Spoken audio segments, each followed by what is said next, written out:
Okay, day 3. Today I'm going to try working from a script.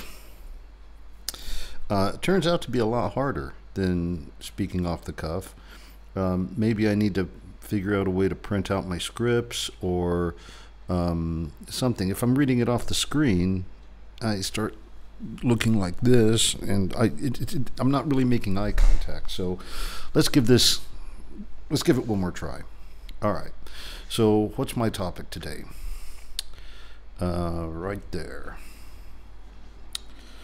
So I was online the other day, and some guy described Georgia, the country I'm living in now, as a third world country. And I pointed out that it is not a third world country, and it never was. And he thought I was defending Georgia from some horrible insult. I wasn't. It was never meant to be an insult in the first place, and he clearly didn't understand the meaning of the term. Now, apart from the fact that many people use the term third world to refer to developing countries or underdeveloped countries or whatever, that's very widespread, but that doesn't make it correct. It's not. The third world is not. It's not an economic term. It's a geopolitical term, and it's also a historical term that no longer carries any real meaning. I think this is a pretty interesting story, so I wanted to talk about it today. So first of all, if there's a third world, that's a term you hear all the time, even to this day. Maybe not all the time, not as much now, but I still hear it pretty often. But no one ever talks about the first or the second world. Now, if there's a third world, what's the first and second? There must be, right? Or at least there was. And in fact, there was. The first, second, and third world were terms that came from the Cold War. Now, have a look at this map. Now, see, on this map, you have, it's basically a map of the Cold War. You've got, in the green, you've got the Western countries aligned with the United States and, to some extent, NATO.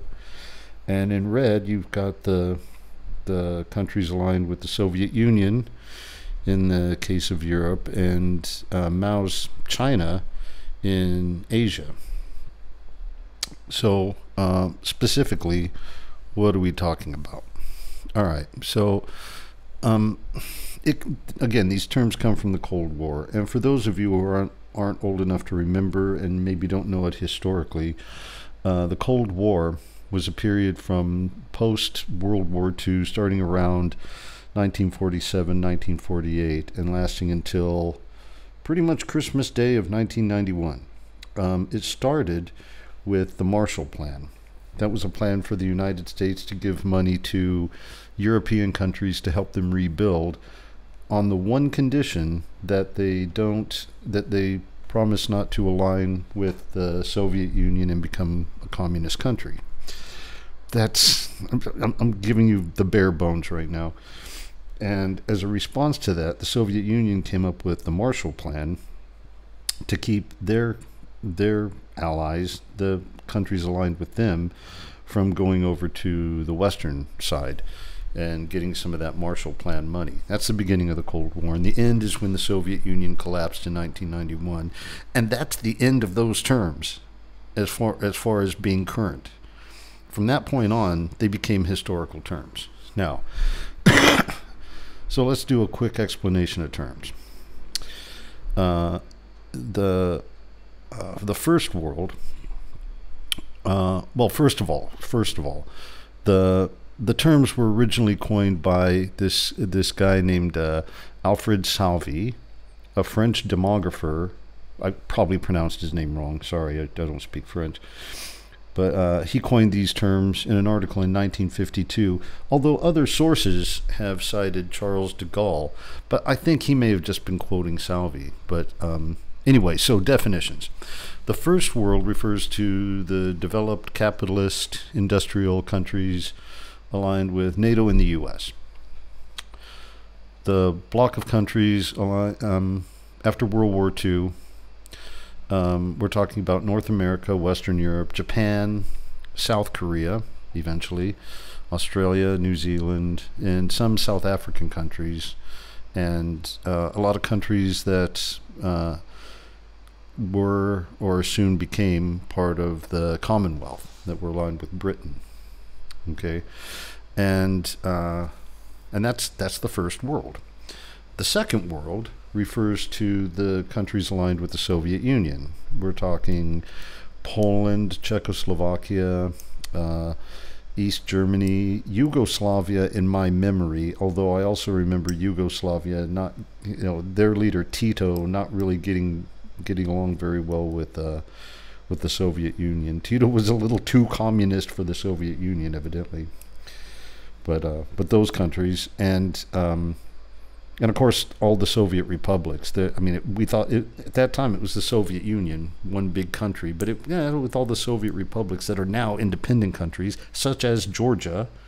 So Georgia was actually a second world country at that time.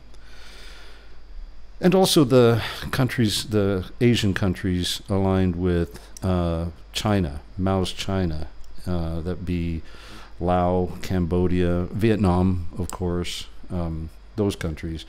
And even at that time, at least in the early days, China was aligned with the Soviet Union as well, at least until Stalin died.